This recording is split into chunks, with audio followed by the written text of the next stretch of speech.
Bombay highway పైన ఉన్న త్రిపులార్కు 30 minutes ప్రయాణ సమీపంలో సంగారెడ్డి, సదాశివపేట, జహీరాబాద్, బీదర్ సిటీస్కు దగ్గరలో 12,000 ఎకరాలలో 1,500 పరిశ్రమలతో 2 lakhs ఎంప్లాయ్మెంట్తో రాబోతున్న నిమ్స్కు చేరువలో సెలబ్రిటీ గ్రూప్ డెవలప్ చేసిన నివాస స్థలాలపై అతి తక్కువ పెట్టుబడి, కొద్ది కాలంలోనే అధిక రాబడి. వివరాలకు 8498010609.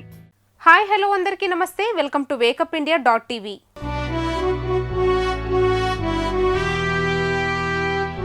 సైనిక తిరుగుబాటుతో చైతన్యవంతమైన బొంబాయి ప్రజలు బ్రిటిష్ యాజమాన్యములోని పలు దుకాణాలపై రాళ్లు రువ్వారు మరియు USIS లైబ్రరీ నుండి యూనియన్ జాక్ జెండాను క్రిందికి లాగారు. దాని స్థానంలో భారత జాతీయ పతాకాన్ని ఎగురవేశారు. ఫిబ్రవరి 20 ఉదయం నాటికి ఈ సైనిక సమ్మె కలకత్తా, కరాచీ, మద్రాస్, జామ్నగర్, విశాఖపట్నం, కొచ్చిన్ వంటి ఇతర భారతీయ నేవీ స్టేషన్లకు వ్యాపించింది. మొత్తం మీద దాదాపు 80 నౌకలు, 4 ప్లాటూనులు, 20కి పైగా తీర సంస్థలు, 20,000 కంటే ఎక్కువ మంది సైనికులు ఈ తిరుగుబాటులో పాల్గొన్నారు. లెఫ్టినెంట్ సోబాని మరియు లెఫ్టినెంట్ మనీ వంటి కొద్దిమంది సైనికాధికారులు మినహాయించి చాలామంది భారతీయ అధికారులు సైనిక విధులకు దూరంగా ఉన్నారు. 48 గంటల్లో బ్రిటిష్ ఇండియా తన నౌకాదళంపై పూర్తి నియంత్రణ కోల్పోయింది. దీని స్థానంలో ఇండియన్ నేషనల్ నేవీ అధికారులతో కొత్తగా ఏర్పడిన naval central strike committee NCSC ఆధీనంలోకి వచ్చింది. బ్రిటిష్ భారత నావికాదళం నిర్వహణ స్థానంలోకి వచ్చిన క్రొత్తగా ఏర్పడ్డ ఈ NCSCలోకి బొంబాయిలోని అన్ని నౌకలు మరియు అన్ని సైనిక బ్యారక్ల నుండి 12 నుండి 36 మంది ప్రతినిధులుగా చేరారు. ఈ కమిటీకి ప్రముఖ సిగ్నల్ మెన్ MS ఖాన్ మరియు PT officer telegraphist Madan Singh president మరియు వైస్ ప్రెసిడెంట్లుగా ఎన్నికయ్యారు. ఈ కమిటీ రాయల్ ఇండియా నేవీ పేరును ఇండియన్ నేషనల్ నేవీగా మారుస్తున్నట్లు ప్రకటించారు. ఇకపై తమ పోరాటం అహింసాయుతంగా ఉంటుందని, ఇక నుంచి జాతీయ నేతల నుంచి మాత్రమే ఆదేశాలు తీసుకుంటామని తెలియజేశారు.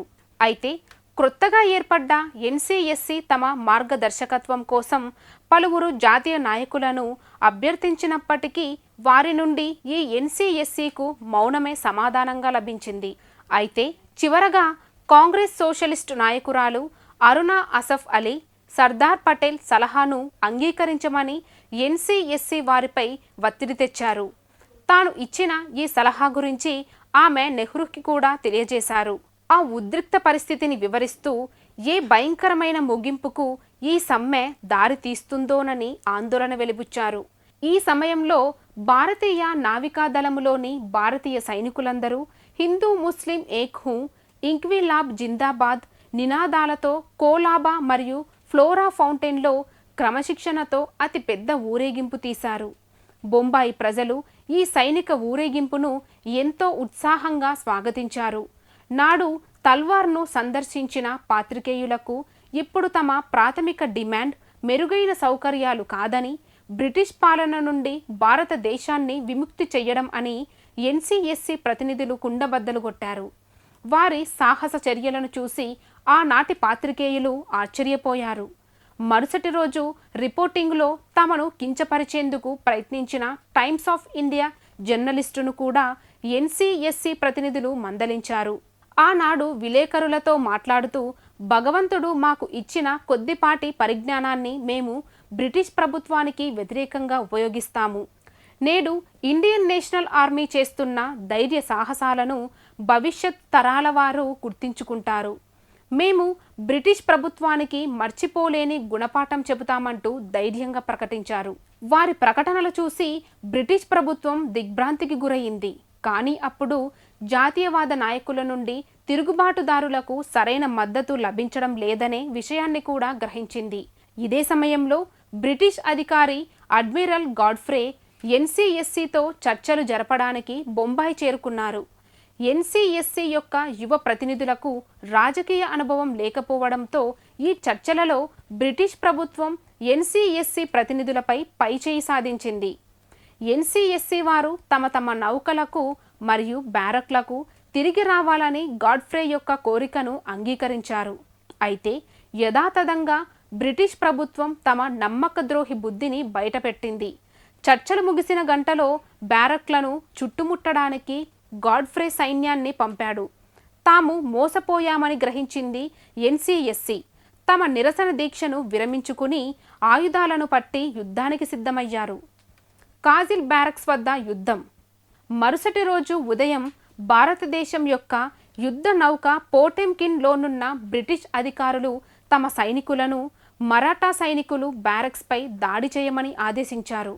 ఈ దాడిలో కృష్ణన్ ఎదురుదాడిలో మొదటి అమరవీరుడయ్యాడు. ఎన్సీఎస్సీ సైనికులు ధైర్య సాహసాలతో బ్రిటిష్ సైనికులను ప్రతిఘటించారు. ఈ నేపథ్యంలో కాజిల్ బ్యారక్స్ నౌకలు రెండిటిపై బ్రిటిష్ సైనికుల దాడులు నిరంతరాయంగా జరిగాయి. ఆ రాత్రి ఎన్సీఎస్సీ నుండి ఒక పత్రికా ప్రకటన వెలువడింది. ఆ ప్రకటన సారాంశం ఏమిటంటే, నేటి దాడిలో దాదాపు 15 మంది బ్రిటిష్ అధికారులు సైనికులు చంపబడ్డారు. ఈ ప్రకటన చూసిన బ్రిటిష్ ప్రభుత్వం ఇతర ప్రాంతాల నుండి బొంబాయిలో పోరాడుతున్న బ్రిటిష్ సైన్యానికి మద్దతుగా సైనికులతో కూడిన 7 నౌకలు బొంబాయికి వెళ్తున్నాయని బ్రిటన్ పార్లమెంటులో బ్రిటిష్ ప్రధాని అట్లీ ప్రకటించారు. బ్రిటన్ ప్రధాని అట్లీ ప్రకటనతో రెచ్చిపోయిన అడ్మిరల్ గాడ్ఫ్రే బేషరతుగా ఎన్సీఎస్సీ సైనికులు లొంగిపోవాలని హెచ్చరించారు. ప్రమాదాన్ని గ్రహించిన ఎన్సీఎస్సీ ప్రజల నుండి రాజకీయ నాయకుల నుండి మద్దతును ఆశించింది. సామాన్య ప్రజలు, రాజకీయ నాయకులు, కార్యకర్తలు ఆయుధాలను చేపట్టి యుద్ధంలో తమకు సహకరించాలని కోరింది. ఎన్సీఎస్సీ విజ్ఞప్తిని నాటి రాజకీయ పార్టీలు, ఆ పార్టీల నాయకులు తోసిపుచ్చి గైర్హాజరు అయ్యారు. కానీ ప్రజలు మాత్రం ఎన్సీఎస్సీకు మద్దతుగా భారీగా తరలివచ్చారు. బ్రిటిష్ వారితో జరిగిన ప్రతిఘటనలో భారతీయ సైనికులు ఆహారలేమితో, ఆకలితో పస్తులు ఉండబోతున్నారనే పుకారు బొంబాయి అంతా వ్యాపించింది. దీనితో పండ్లు, పాలు, బ్రెడ్ మరియు కూరగాయలతో వేలాది మంది పౌరులు గేట్వే ఆఫ్ ఇండియాకు తరలివచ్చారు. నౌకలలోని భారతీయ సైనికులకు తాము సేకరించిన ఆహార పదార్థాలను మోటార్ బోట్ల ద్వారా కొంతమంది స్వచ్ఛందంగా అందించి వచ్చారు. హిందువులు, ముస్లిములు మరియు ఇరానియన్ దుకాణాల వారు భారతీయ సైనికులకు అవసరమైన తినుబండారాలు ఉచితంగా అందించడానికి ముందుకు వచ్చారు. పొటెంకిన్లో విధిలో ఉన్న భారతీయ సైనికులు బ్రిటిష్ సైనికులను పెద్ద ఎత్తున అడ్డగించారు. ఈ సైనిక హార్తాల్తో బాంబే స్టూడెంట్స్ యూనియన్ మరియు సిపిఐ సార్వత్రిక సమ్మెకు పిలుపునిచ్చారు. ఈ సమ్మెను విజయవంతం చేయాలని ఎన్సీఎస్సీ ప్రజలను కోరింది. దీనికి విరుద్ధంగా ప్రణాళిక లేని తిరుగుబాటుకు గాంధీ మద్దతు ఇవ్వలేదు. సర్దార్ పటేల్ మాత్రం ప్రజలను ఎప్పటిలాగే తమ తమ పనులను కొనసాగించమని కోరారు. మహానేతల ప్రకటనలకు నిరసనగా ప్రజలు పెద్ద ఎత్తున రోడ్లపైకి వచ్చారు. సమ్మె దేశమంతా వ్యాపించింది. దేశంలోని అన్ని నగరాలలో ఎన్సీఎస్సీ తిరుగుబాటుకు మద్దతుగా నిరసనలు, ఊరేగింపులు సాగాయి. అయితే బొంబాయి సముద్ర తీరంలో బ్రిటిష్ దళాలు ఎన్సీఎస్సీ సైనికుల ఓడలకు ఆహారం అందకుండా నిరోధించాయి. బొంబాయి ఓడరేవు ప్రాంతంలో ఒక బ్రిటిష్ సైనిక ట్రక్ నిర్లక్ష్యంగా నిరసనకారులపైకి దూసుకెళ్లింది. ఈ ఘటనతో కోపోద్రిక్తులైన ప్రజలు కొన్ని గంటల్లోనే కనీసం 11 మిలిటరీ ట్రక్కులను నిప్పు అంటించి తగలబెట్టారు. ఈ ఘటనతో శ్రామిక వర్గం నివసించే పరేర్లోని వివిధ ప్రాంతాలలో బ్రిటిష్ సైన్యం విచక్షణారహితంగా కాల్పులు జరిపింది. అంతేకాకుండా బ్రిటిష్ ప్రభుత్వం ఆ రాత్రి బొంబాయి నగరంలో కర్ఫ్యూ విధించింది. బొంబాయిలో ప్రారంభమైన ఈ నౌకాదళ తిరుగుబాటు ఫిబ్రవరి 21 నాటికి కరాచీ నగరానికి విస్తరించింది. కరాచీ నౌకాశ్రయంలో లంగరు వేసిన హెచ్ఎంఐఎస్ హిందుస్థాన్ నౌకలోని భారతీయ సైనికులు తమకు అందుబాటులో ఉన్న చిన్న చిన్న ఆయుధాలను చేపట్టి బ్రిటిష్ సైనికులను ప్రతిఘటించారు. ఒకప్పుడు బ్రిటిష్ వారికి విశ్వాసపాత్రులైన గూర్ఖా మరియు బలూచ్ రెజిమెంట్లు కూడా ఈ సైనిక తిరుగుబాటుకు సహకరించాయి. హెచ్ఎంఐఎస్ హిందుస్థాన్ నౌకలోని భారతీయ సైనికులకు గూర్ఖా, బలూచ్ రెజిమెంట్లు సహాయం చేశాయి. బ్రిటిష్ అధికారులు హెచ్ఎంఐఎస్ హిందుస్థాన్ నౌకలోని భారతీయ సైనికులపై కాల్పులు జరపమని ఆదేశించినప్పటికీ వారి ఆదేశాలను గూర్ఖా, బలూచ్ రెజిమెంట్లు తిరస్కరించాయి. అయితే మరుసటి రోజు ఉదయానికి అదనపు బలగాలతో తరలివచ్చిన బ్రిటిష్ అధికారులు హెచ్ఎంఐఎస్ హిందుస్థాన్ నౌక చుట్టూ భారీ ఫిరంగులను మోహరించారు. అదే సమయంలో దురదృష్టవశాత్తు సముద్రంలో ఆటుపోట్లు తగ్గడంతో హిందుస్థాన్ నౌకలో ఉన్న భారతీయ సైనికులకు బ్రిటిష్ సైనికులను లక్ష్యంగా చేసుకుని తుపాకీలను గురిపెట్టడం కష్టతరమయ్యింది. ఇదే సమయంలో బ్రిటిష్ ఫిరంగి దళం కాల్పులు జరిపింది. 30 నిమిషాల తరువాత 6 భారతీయ సైనికులు చనిపోవడంతో ఓడలోని భారతీయ సైనికులు లొంగిపోవాలని నిర్ణయించుకున్నారు. ఈ సమయంలో సముద్రంలో ఉన్న HMIS కతియావాడ్ నౌకా సిబ్బంది హిందుస్థాన్ నుండి వచ్చిన విపత్తు సమాచారంతో భారతీయ సైనికుల పోరాటాలకు మద్దతుగా వెళ్లాలని నిర్ణయించుకున్నారు. అయితే కరాచీకి వెళ్లడం చాలా ఆలస్యం అవుతుందని తెలుసుకుని బొంబాయి వైపు మళ్లారు. కాంగ్రెస్ లేదా లీగ్ నుండి ఎటువంటి సహాయం లేకపోవడంతో NCSC చాలా నిరుత్సాహపడింది. జోధ్పూర్లో భారతీయ పైలట్లచే రహస్యంగా అభివృద్ధి చేయబడిన స్క్వాడ్రన్ ఇంజిన్లో అనుకోకుండా సమస్యలు రావడంతో రాయల్ ఇండియన్ ఎయిర్ ఫోర్స్లోని భారతీయ పైలట్ల స్వాధీనంలో ఉన్న బాంబర్లు రాయల్ ఇండియన్ నేవీకు వ్యతిరేకంగా పోరాడుతున్న భారతీయ నావికా దళాలకు మద్దతుగా యుద్ధ రంగంలోకి దిగడానికి అనుకోకుండా ఆలస్యమైంది. ఇదే సమయంలో అడ్మిరల్ గాడ్ఫ్రే ఆదేశాలతో బ్రిటిష్ స్క్వాడ్రన్ బాంబర్లు భారతీయ నావికా సైనికులు తిరుగుబాటు చేసిన ఓడలపై బాంబులు కురిపించాయి. NCSC కీలక పదవులలో ఉన్న ఖాన్ సింగ్ మరియు వారి సహచరులు బొంబాయి నగరంలో స్లాటర్ ప్రాంతంలో రహస్యంగా కలుసుకున్నారు.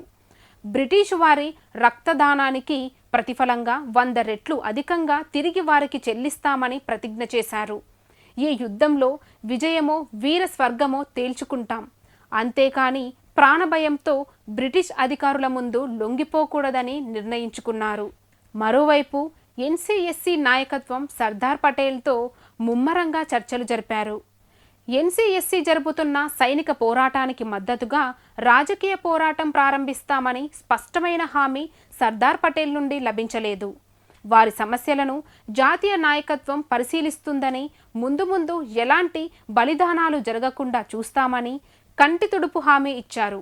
రాజకీయ నాయకత్వం ఊగిసలాట ధోరణితో విసిగిపోయిన కొంతమంది సైనికులు బ్రిటిష్ అధికారులకు లొంగిపోవాలని నిర్ణయించుకున్నారు. ఈ నిర్ణయంతో తిరుగుబాటు ప్రారంభించిన భారతీయ సైనికుల మధ్య స్పష్టమైన విభజన ఏర్పడింది. చాలామంది సైనికులు తమ పోరాటాన్ని విరమించకుండా ప్రజలతో పాటు కలిసి పోరాడాలని నిర్ణయించుకున్నారు. అయితే లొంగిపోవాలనుకున్న సైనికులు తమ వద్ద ఆయుధ మందుగుండు వనరులు చాలా పరిమితంగా ఉన్నాయి. వాటితో బ్రిటిష్ వారిని పూర్తి స్థాయిలో ఎదిరించడం సాధ్యం కాదు. అంతేకాకుండా జాతీయ నాయకులు మన పోరాటానికి మద్దతిచ్చే అవకాశము లేదు. ఈ సమయంలో గాంధీ, నెహ్రూ, పటేళ్ల సూచనల మేరకు లొంగిపోవడమే ఉత్తమమని భావించారు. ఈ సమయంలోనే NCSC పోరాటంలో భాగమైన ముస్లిం సైనికులను బ్రిటిష్ వారికి లొంగిపోమ్మంటూ జిన్నా ఓ సందేశం పంపాడు. ఇలా జాతీయ నాయకుల నిరాసక్తత, సహాయ నిరాకరణతో సైనిక తిరుగుబాటుకు స్వస్తి చెప్పాల్సిన పరిస్థితి వచ్చింది. NCSCలోని 36 మంది సభ్యులలో 30 మంది పోరాటాన్ని ఆపడానికి ఓటు వేశారు. నెహ్రూ, గాంధీల ఒత్తిడి వలన సైన్యంలో క్రమశిక్షణను సైనిక తిరుగుబాటులో తారుమారు చేయలేము అనే ఆలోచనతో సైనిక తిరుగుబాటుకు రాజకీయపరమైన మద్దతు ఇవ్వరాదనే నిర్ణయానికి పటేల్ వచ్చారు. కొన్ని నెలల తరువాత ఈ సైనిక తిరుగుబాటును తమకు సంబంధం లేని విషయాలతో గందరగోళానికి గురి అయిన యువకుల సమూహం చేసిన తొందరపాటు చర్య అని పేర్కొన్నాడు పటేల్. ప్రజలను సాయుధ బలగాల నుండి వేరు చేయడానికే రాజకీయ నాయకత్వం మొగ్గు చూపింది అని నెహ్రూ అంగీకరించారు. లొంగిపోయిన సైనికులను బ్రిటిష్ ప్రభుత్వం ములుండ్ శిబిరంలో అసహ్యకరమైన పరిస్థితుల్లో నెలల తరబడి ఖైదు చేసింది. ఖైదు చేయబడ్డ సైనికుల పక్షాన మాట్లాడేందుకు ఎవరూ ముందుకు రాలేదు. జాతీయ ఉద్యమ నాయకులైన గాంధీ, నెహ్రూ, పటేల్ రాజకీయ వైఖరితో రాయల్ ఇండియన్ నేవీ తిరుగుబాటును పూర్తిగా నీరుకార్చింది. ఫిబ్రవరి 23 ఉదయం 6 గంటలకు బొంబాయి తీరంలోని అన్ని ఓడలలోని 3500 మంది సైనికులు లొంగిపోయారు. అయితే తానే HMIS అక్బర్లో ఉన్న 300 మంది సిపాయిలు లొంగిపోవడానికి నిరాకరించారు. అయితే బ్రిటిష్ సైనికులు దాడి చేయడంతో లొంగిపోవాల్సి వచ్చింది. ఇదే సమయంలో HMIS కతియావాడ్ బొంబాయి తీరానికి చేరుకునే దారిలో రాయల్ క్రూయిజర్ గ్లాస్గో తన దారిని అడ్డగిస్తున్నట్లు గుర్తించింది. రాయల్ క్రూయిజర్తో HMIS కతియావాడ్ పోరాటానికి సిద్ధపడింది. ఇదే సమయానికి ఎన్సీఎస్సీ పోరాటాన్ని విరమించింది అన్న వార్త రావడంతో హెచ్ఎంఐఎస్ కతియావాడ్ తన పోరాట నిర్ణయాన్ని మార్చుకుని సిబ్బంది బ్రిటిష్ అధికారులకు లొంగిపోయారు. ఈ సంఘటనలతో కోపోద్రిక్తులైన సామాన్య ప్రజానీకం తాము ప్రారంభించిన పోరాటాన్ని మరింత ఉధృతం చేశారు. కేవలం 2 రోజుల్లో అధికారిక లెక్కల ప్రకారం 228 మంది పౌరులు మరియు 3 పోలీసులు మరణించారు మరియు 1046 మంది సాధారణ పౌరులు, 91 మంది పోలీసులు, సైనికులు గాయపడ్డారు. ఫిబ్రవరి 23 సాయంత్రం నాటికి స్వచ్ఛందంగా ప్రజలు చేస్తున్న ఈ సమ్మెకు కాంగ్రెస్, లీగ్ మరియు సిపిఐ పార్టీల వారు మద్దతు ఇవ్వరాదని నిర్ణయించారు. బొంబాయి ప్రజలు నిరసనలను విరమించి తమ తమ ఇళ్లకు వెళ్లాలని కోరారు. అయితే ప్రజల సమ్మె తగ్గుముఖం పట్టడం బదులుగా బొంబాయి నుండి కలకత్తాకు విస్తరించింది. కలకత్తాలోని యూనియన్ ఆఫ్ ట్రామ్వే వర్కర్స్ నేతృత్వంలోని సమ్మె మొదలయ్యింది. ఈ సమ్మెలో మొదటిసారిగా భారత రైల్వే కార్మికులు పాల్గొని దేశంలోని అన్ని ప్రాంతాలకు రవాణా సౌకర్యాలను స్తంభింపజేశారు. ముఖ్యంగా కలకత్తాలోని మజేర్హాట్లో ఇండియన్ పయనీర్ కంపెనీకి చెందిన 1386 మంది జవాన్లు సమ్మెలో పాల్గొన్నారు. కోపంతో ఉన్నవారి కమాండింగ్ అధికారి నాయక్ బుదన్ సాహెబ్ నేను నా శత్రువును కరుణించాలా అంటూ బ్రిటిష్ అధికారిని చెప్పుతో కొట్టారు. ఈ ఘటన తిరిగి దేశంలోని సైనిక దళాల్లో తిరుగుబాటు ప్రకంపనలు ప్రారంభమయ్యాయి. అయితే ఎన్సీఎస్సీ ఫిబ్రవరి 22 రాత్రి విడుదల చేసిన తన చివరి ప్రకటనలో ఇలా చెప్పింది: ఈ సమ్మె మన దేశ చరిత్రలో ఒక చారిత్రాత్మక సంఘటన. మొదటిసారిగా సైనికులు, సాధారణ ప్రజలు కలిసి ఉమ్మడిగా చిందించిన రక్తం బొంబాయి వీధుల్లో ఏరులై ప్రవహించింది. మన ఈ రక్త తర్పణం త్వరలో భారత జాతికి స్వేచ్ఛను ప్రసాదిస్తుంది అనడంలో ఎలాంటి సందేహమూ లేదు. మేము ఈ పోరాటాన్ని ఎప్పటికీ మరచిపోము. మా సోదరులు మరియు సోదరీమణులు కూడా మర్చిపోరని కూడా మాకు తెలుసు అంటూ ముగించింది. చేసిన ఈ పోరాటంతో బ్రిటిష్ వారికి భారతీయ సైనికుల శక్తియుక్తులు తెలిసి వచ్చాయి. అంతేకాకుండా భారతీయ సైనికులు ప్రజా ఉద్యమాలను నిర్మించడంలో రాజకీయ నాయకత్వాన్ని మించిపోయారు అనే విషయం కూడా తెలిసి వచ్చింది. ఇండియన్ నేషనల్ ఆర్మీ సైనిక తిరుగుబాటుకు భారత రాజకీయ నాయకులు తడబడకుండా మద్దతు ఇచ్చి ఉంటే తాము ఓటమి భారముతో భారతదేశం నుండి నిష్క్రమించాల్సి వచ్చేది అన్న నిజం కూడా వారికి అర్థమైంది. భారతదేశంలో బ్రిటిష్ వారి ఆధిపత్యానికి రోజులు ముగిశాయి అని తెలుసుకున్నారు. మార్చి 15న బ్రిటిష్ ప్రధానమంత్రి అట్లీ బ్రిటన్ పార్లమెంటులో ఈ విషయాన్ని ప్రకటించారు. మరోసారి సైనికులతో ప్రజలు కలిసి పోరాడితే ఆ పోరాటాలను అణిచివేయడం సాధ్యం కాదని గ్రహించిన బ్రిటిష్ ప్రభుత్వం 1947 ఫిబ్రవరి 20న భారతదేశానికి స్వతంత్రం ఇస్తున్నట్లు బ్రిటన్ పార్లమెంటులో ప్రకటించింది. ఈ ప్రకటనకు ఇండియన్ నేషనల్ ఆర్మీ చేసిన సైనిక పోరాటమే పునాది. జై హింద్, జై భారత్. ఈ వీడియో మీకు నచ్చినట్లయితే లైక్ చేయండి, షేర్ చేయండి, కామెంట్ చేయండి. ఇంకా ఇలాంటి విషయాలు తెలుసుకోవడం కోసం wakeupindia.tvని సబ్స్క్రైబ్ చేసుకోండి.